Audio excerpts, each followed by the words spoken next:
Hey everybody, welcome back to my channel, The Last 50. My name is Mary, and this is me chronicling my journey to lose my last 50 pounds. If you haven't already, please like and subscribe to my channel, and make sure you hit that bell so that you're updated every time I add new content to my channel. Welcome back. Today is going to be part 2 of My Morbid Obesity Ruined My Body, and you're not crazy. If you watched part 1, I did say I was editing and making that video and putting it into 2. So yes, I am differently dressed because I just decided it was easier to re-record it. So nothing going on in your head. It's I just made a different video. The first part of this was me discussing my rationale behind why I decided to have skin removal surgery, talking about how to select your plastic surgeon, recovery, things to consider, etc., etc. In today's video, I wanted to talk more about what the actual procedure was, what recovery actually looked like, how I feel now, year out, 2 years out, and anything else that comes to mind in that process. Before I start, I want to give the same disclaimer I gave before. I am a librarian, not a medical professional. If you have questions about any health-related issues, any kind of medical questions, please seek the advice of an actual medical professional. I'm more than happy to talk about what recovery was, experiencing the surgery, selecting a plastic surgeon, things like that, things that are based on my experience. But I have no knowledge to give you any kind of sound medical advice. So please, if you have those kind of questions, just go to the right kind of professional for that. The other disclaimer I wanted to give was in this video, there will be images and video of me post-surgery. Some will be several days post-surgery and some will be a couple of weeks out. So you can see the healing process. Nothing gory, but it is, you will see the incisions and the sutures, and there is a lot of bruising in some of the images. So if that's not your jam, I will put down on a timestamp so that you can fast forward through it. I totally get it. Not a big deal, but I wanted to make sure that you're aware that that's going to be in this video. Okay, so what they do when you have a brachioplasty, it's actually really simple. You can either go underneath your arm or they can go across the side. I chose to go underneath the arms. Different surgeons may offer different methods of doing it, but it's essentially the same thing. They make an incision along your arm into your armpit. They remove the skin that is extra, and then they take the top of your arm and the bottom of your arm and they push it together and stitch it together really, really tight like a corset. It's essentially, to use a bad analogy, it's like altering a garment, which is a terrible analogy, but it's actually exactly what it's like. It's like sewing something together really tightly after you are hemming it or altering it to make it smaller. If you feel your arm skin here in this area, it's like almost like tissue paper, so it's very soft and it's very thin. So one of the things that comes up in recovery is that it's really important to be as immobile as possible in the beginning before your sutures have come out and before things start really healing and closing up, because the skin is so thin in this area that it can very easily, open or tear. And that's kind of the place where if there's going to be an issue, that's usually where it is. It's usually in the underarm area and the armpit area, because that's where you're moving a lot. You're pivoting your arm. There's a lot of pressure here. So that's probably the place where if you are going to get a complication in terms of like sutures opening or getting a slight infection or things like that, that's one of the most likely places where it's going to happen. Most common places it's going to happen. When you come out of surgery, you will be in, if you have using a compression garment, you will be in that compression garment. Your arms will be bandaged up. You will basically be propped up in recovery. I can tell you from my experience, I have no recollection of getting from the recovery room to my car and then from my car to my house. I remember getting to my house, walking up the stairs to get to where I was going to be recovering, and then that's it. I have no recollection. I believe when I was in the car, we brought like one of those pillows that has like the arms on it so I could hug it around and hold my keep my arms propped up on the way home. But as far as like walking and how I got there, I was still very still coming out of anesthesia and still, you know, and having the pain medication that I really had no real cognition of what was going on. I'm sure I was walking, and I'm sure they put me in a wheelchair and brought me out to the car, but I don't remember what it was like. I really don't remember even getting home. At the end of the series, I'm actually going to have my husband join me, and we'll talk a little bit about things from his perspective as being a caretaker and the person who's kind of there supporting the patient. So I think he's got a really interesting perspective to bring to this, and he thinks of things that I can't think of or that I didn't think of but are important if you're going to be taking care of somebody who's recovering. So look for that towards the end of the series. I was in no pain. I can say that throughout the entire recovery, I had no pain. I believe I was on pain medication for the first 3 to 4 weeks, and that is probably why I had no pain. My husband was very good about keeping me on my med schedule and making sure that I was comfortable. My doctor saw me immediately.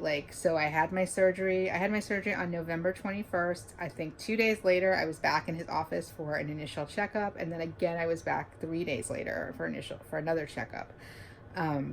So you're probably going to be seeing your doctor quite a bit. I think at the beginning I was going at least every 2 to 3 days, and then once all the sutures came out and things really were closed up, it was weekly, and then I graduated to monthly, and now I don't go. But yes, it's very important that your doctor will see you after surgery, check up on you, make sure you're doing okay, make sure you're comfortable. Just to troubleshoot. And if you're having any issues, I can't stress enough to make sure that you can get your doctor on the telephone or get in touch with him as soon as possible. And if they're a great doctor who cares, they will make sure that they take care of you. I love my surgeon. He called immediately the day after to make sure I was okay. Aside from even seeing him, he was just very on the ball, very communicative, very compassionate. I got really good care from him, and I can't sing his praises enough. Some things that happen prior to surgery or during surgery. So the day before surgery or the morning of surgery, I don't know if this is, I'm going to imagine that this is standard practice, but I don't know. I can tell you this is what my experience was. The morning of the surgery, I was asked before I came into the office, I was asked to take a antiseptic shower. So I used Dial soap and took a shower, washed myself in antibacterial soap. And, no lotion, no jewelry, no makeup, no nothing. Don't have anything on your body. So there's that. Interesting thing that I never thought about until it was actually happening to me. Since you're having surgery on your arms, your IV is going to be in your foot, which is weird, but makes sense. So I was just kind of surprised by that, but then I was like, oh yeah, they really can't, because they're going to be moving my arms around during the surgery. The night before, or at least at some point prior to your surgery, your anesthesiologist should call, and you should have a discussion with them about any kind of health issues you might have or anything that they need to be aware of before your surgery. In my case, I have very bad gastric reflux. I wanted to make sure he knew that. Not a big deal, but something that he needed to know that was important to him. If that doesn't come up, always ask your surgeon about whether or not you'll get a chance to speak to the anesthesiologist. You probably want to just touch base with them just to see, make sure they know if you have something going on. I had a really good anesthesiologist who was funny, nice guy, had no issues there either. So then I went in, and you wake up and it's over. And the next thing I know, I'm in a compression garment, in my clothing, kind of in my car, and then the next thing I know, I'm in my house. So I was propped up on pillows, and for the first 2 days, I kind of just didn't do anything but sleep, and really I really slept. I just slept a lot. I think I ate a little bit. I wasn't very hungry. Definitely drank a lot of fluids. Even though you're going to be retaining fluid, it's important to keep drinking fluids. So I tried to stay as hydrated as possible, but I really slept a lot the first couple of days, first 48 hours. When I went back to the doctor, he checked, everything looked great, sent me back home, come back 2 days later, things still looking great. I asked him if I was allowed to start taking a shower, because I didn't even think of that. And he was like, oh yes, of course. He wants, you want to make sure you're keeping you can get your suture sites wet. It's not a big deal. He was like, go for it. I want you to make sure you're keeping everything clean. So I was using dial soap and just taking antibacterial showers to make sure that nothing was, I didn't have any risk of infection. I can't stress enough how helpful buying a shower chair or stool was to put into the shower. My husband obviously had to assist me when taking a shower because I could not use my arms. So he would come in the shower with me, and it was just great to be able to sit there because obviously I was still very weak and had lost not a lot of energy. And it was just really convenient to have that. So that's something else you might want to consider getting. Or some kind of stool or something that you can put in your shower to use. After about the first 2 weeks, my stitches I noticeably started to dissolve and were healing up very quickly. Apparently I'm a very fast healer and I heal very well. I don't know. This is what I'm told. Right now I'm going to show you some video of me. This was taken probably 2 or 3 days after my initial surgery, and I was cleared to start showering again. So you'll still hear the shower in the background, and you'll see that I'm getting ready to go in the shower. You'll also notice that I am extremely high on pain medication and very loopy and very out of it, so please excuse that part. But here's what it looks like with the initial part of the initial first couple of days post surgery. And here we are. So that tattoo is gonna have to be not touched up, but he'll create something fun on that. Still some residual glue, I think. And then some scabbing underneath. And then this side is where I keep saying, like, I think that he just got in there with the lipo and really went to town. Because that's where by far the biggest bruising is, but it's really not bad. The part that's making me happy is how when I flex my arm right now, you can actually see my bicep muscle moving as opposed to before when you couldn't. Alright, let me switch sides.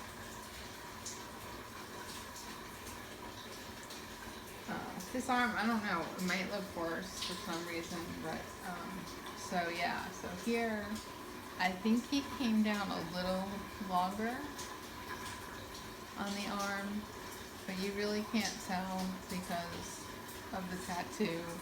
And if you actually look at the area by the mirror and everything, and if you compare it to older pictures of my tattoo, the gap between them is completely gone. And there's really not a lot of touching up, I don't think, that he's going to have to do. The perfume bottle and everything looks the locket looks pretty good, actually. What do you think? You might have to touch it up slightly. And then down the side, again, where the lipo is and the seams. So you can see things are starting to get scabbing. Like particularly, like right here on this This is a part of my arm that's driving me crazy right now, scabbing, because it's itching like crazy. And, oh yeah, I guess he did come down the same amount. But that's it. And then the lipo over here just wasn't that bad. So that's really what it looks like. And then the garment that I wear, aside from being in the compression, comes down to right in this area. So this is where I've been sticking padding to stop it. And then in the underarm area is also where it's the most. And that's pretty much the tightest places that it is. Like, I can do this a lot, but like bending it back too much is not good, especially if I'm sitting. And I can't lift my arm any higher than this right now. So that's going to take some getting used to. But that's pretty much where I shove everything there. And by far, because I'm so vain, the most probable part that's going to bother me the most about this is the fact that I can't shave my underarms. But this is the reality of what this surgery looks like. And honestly, it looks much worse than it feels. And I'd say after 10 days, it looks like it's really healing very well. So there you have it.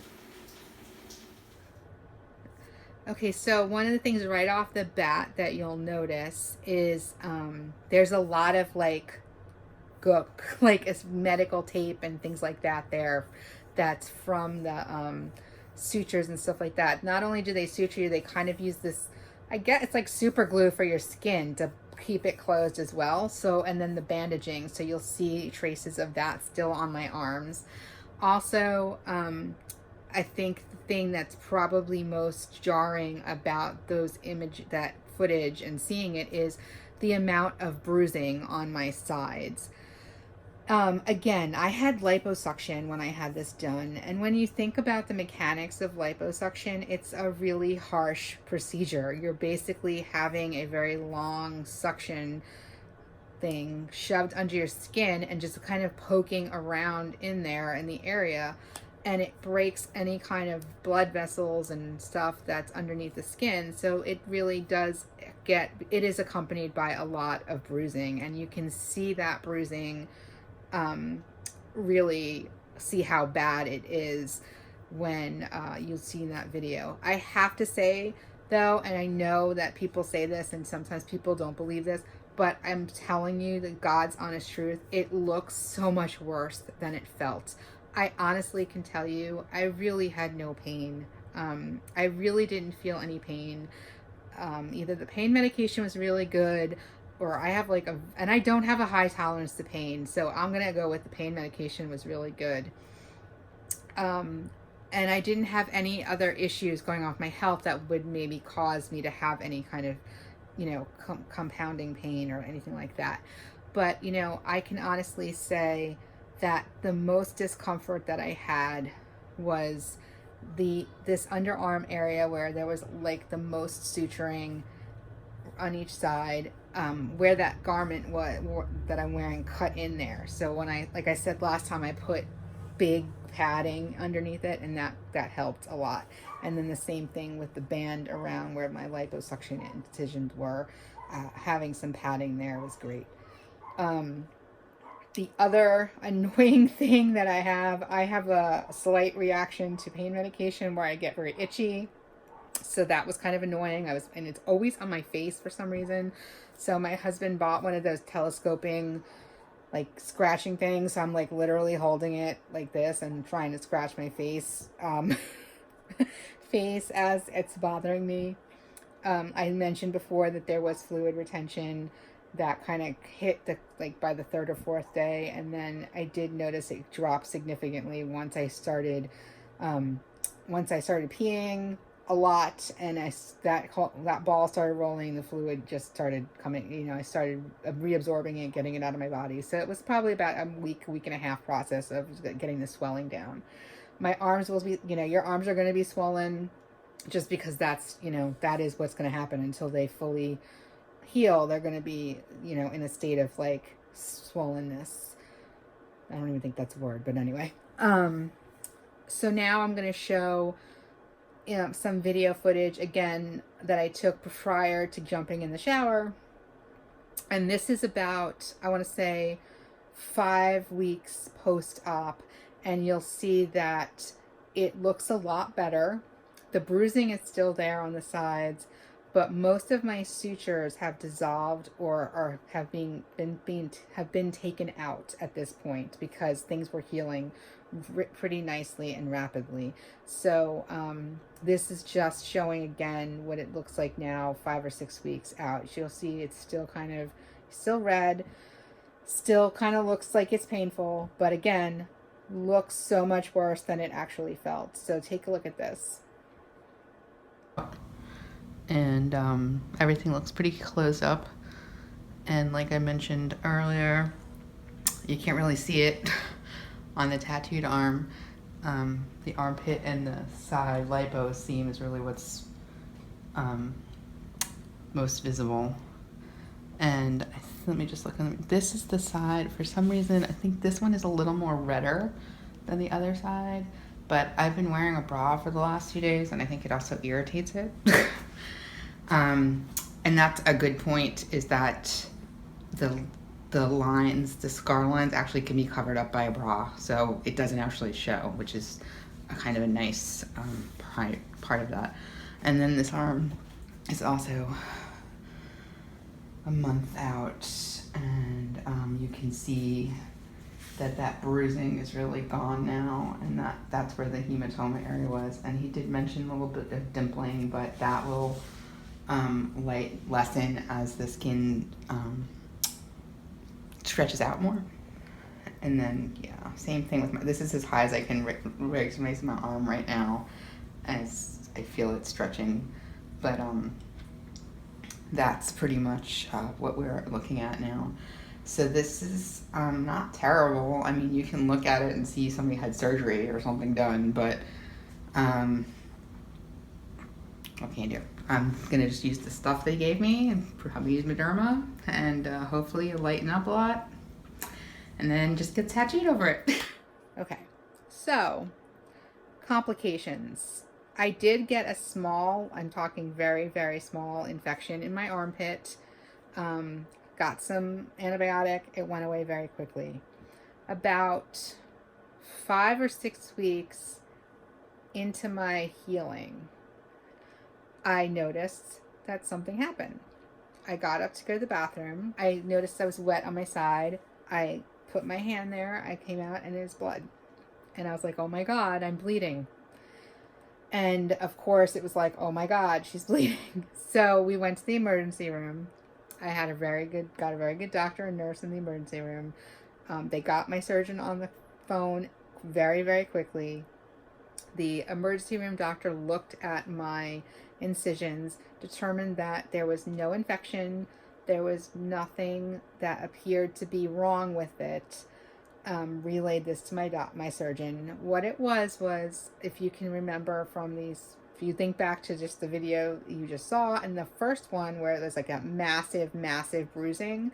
So, you know, a lot of that, either that bruising and blood or whatever gets reabsorbed into your body or it tries to get out. And I had gotten a hematoma. So I had so much swelling and so much bruising that it kind of found like a very small opening that was still hadn't healed yet, and just decided it was going to come out. And that's why there was a lot of it, and that's why it looked so much worse. But there was no infection in the area. There was nothing that looked like nothing had burst open. It was literally a place that was still healing. My surgeon and the ER doc consulted, and we decided that we would deal with it by using pressure. So I came back from the emergency room wearing a bandage like this that was very tightly wound around my midsection to compress and keep pressure on that. So between the putting the pressure on it, and then when I was in the shower, my husband would massage the area and kind of help the fluid either, come out, or it would, help massage it back to be reabsorbed. So it sounds kind of gross. It's really not a big deal. It's like, blood, it's blood. It's dead blood. It's not blood that's fresh. It's basically blood that's been pooling underneath there. Um, but that's what it is. That's the reality of it. Just simple massage.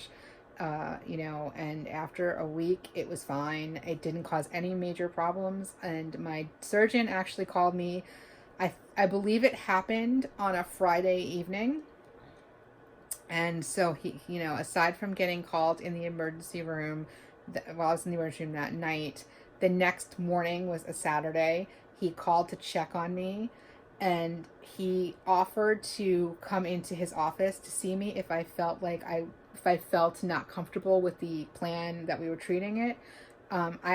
We were very comfortable with the plan. He felt like this wasn't something to be really upset about, but he offered me the option of seeing him if I needed it, which was very, very kind and very responsible of him. So again, that's what I'm talking about when you find a surgeon. You got to find somebody that you really like, who you feel is going to really take care of you. And that was the only complication that I had. Moving forward, as when the sutures came out and stuff like that, it was tight. I will admit, my range of motion was not at all very big. I was not doing any overhead pulling down. There was none of this happening at all for quite some time, probably for a good 2 months, because I would feel the tightness here, and I really had to keep working and letting it heal more before I could even put my hands over my head or do anything like this. It was very, very, very tight. But it took about 2.5 months before I really felt like I could do that without any problems, without feeling more tightness. And it's going to be, you want it to be tight because that's good. That means that you're getting as much reduction as possible. Like I said, I had my surgery in November 21st. I was back in the gym by the middle of January. Now this was, everybody's healing time is different. There's a lot of factors that go into your healing, how you react to the surgery, the extent of your surgery, just how you are in general healing. But, my impression was I healed pretty quickly, and, I just, ate a lot of protein to make sure that I was helping myself, and I did not step 1 foot into that gym until I got my doctor's blessing. And when I did go, I was literally working out with 2-pound weights to start off with, but I was very surprised by how fast I was able to get my strength back.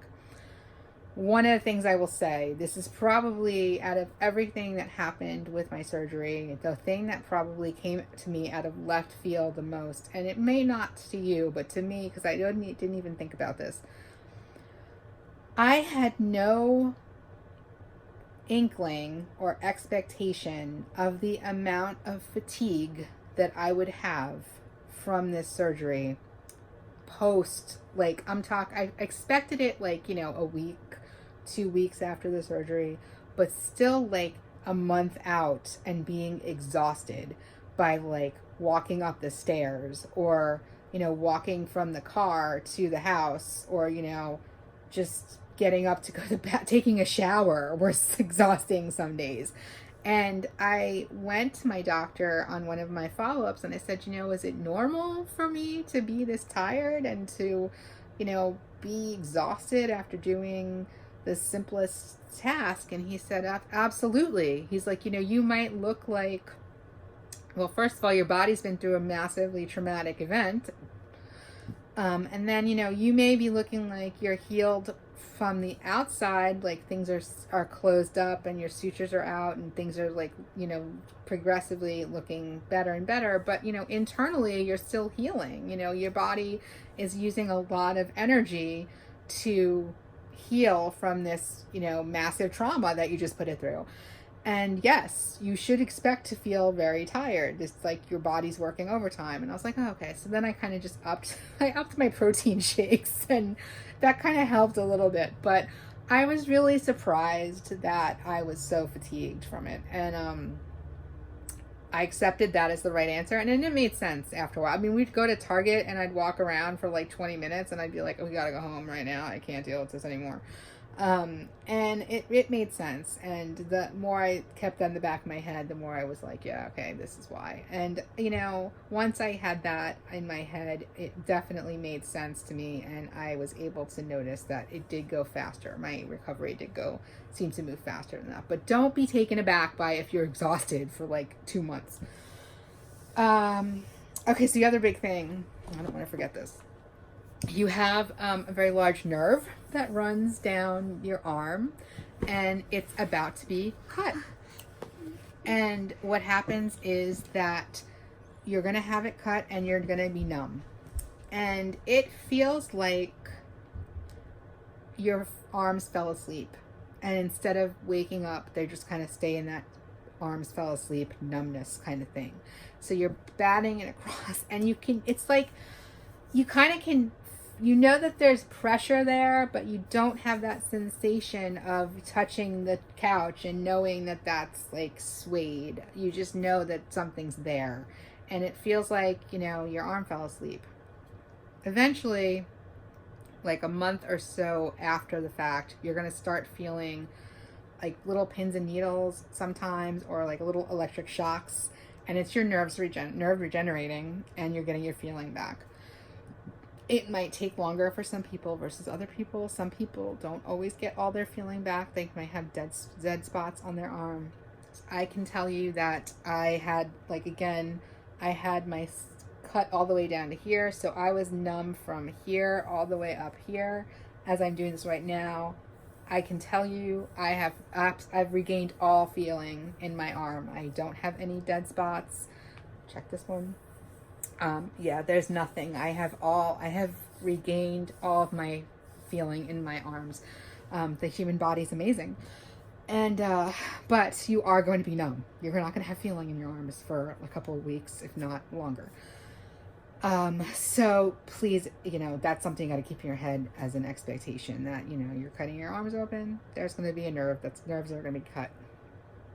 And I think as far as the surgery, there was really nothing else that happened. The hematoma was the worst thing, unexpected thing that happened.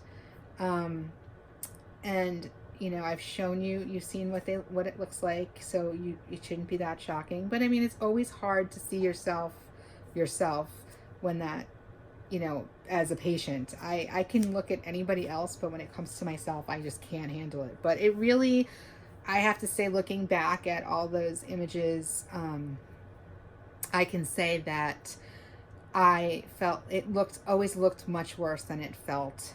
And if I had to do this again, I would do it again in a heartbeat.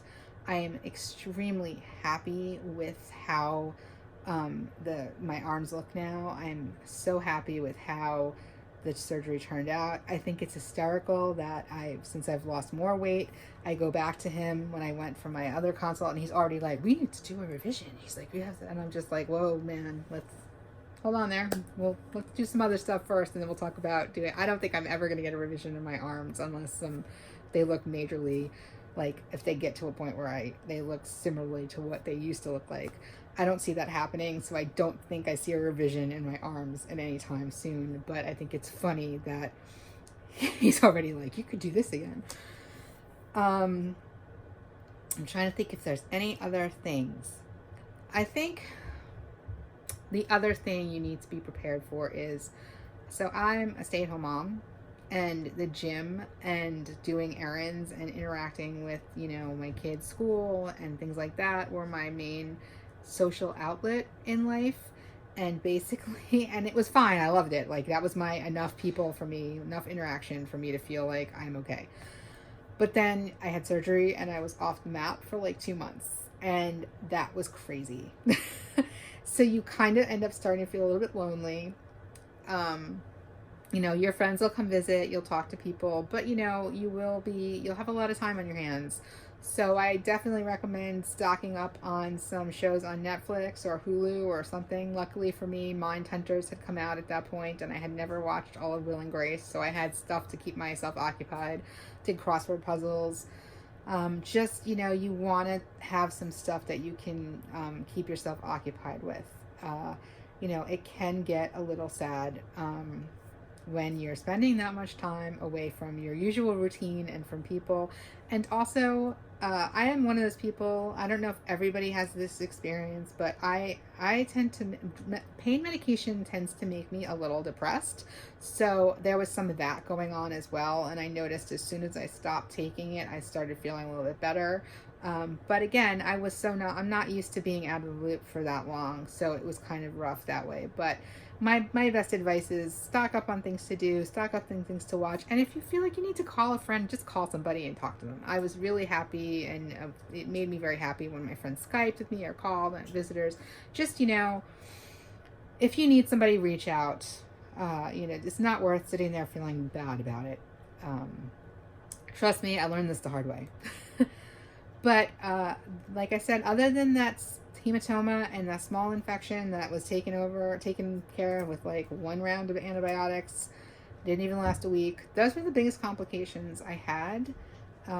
Again, I look at it as a complete success. I am extremely happy with it, and I would do it again.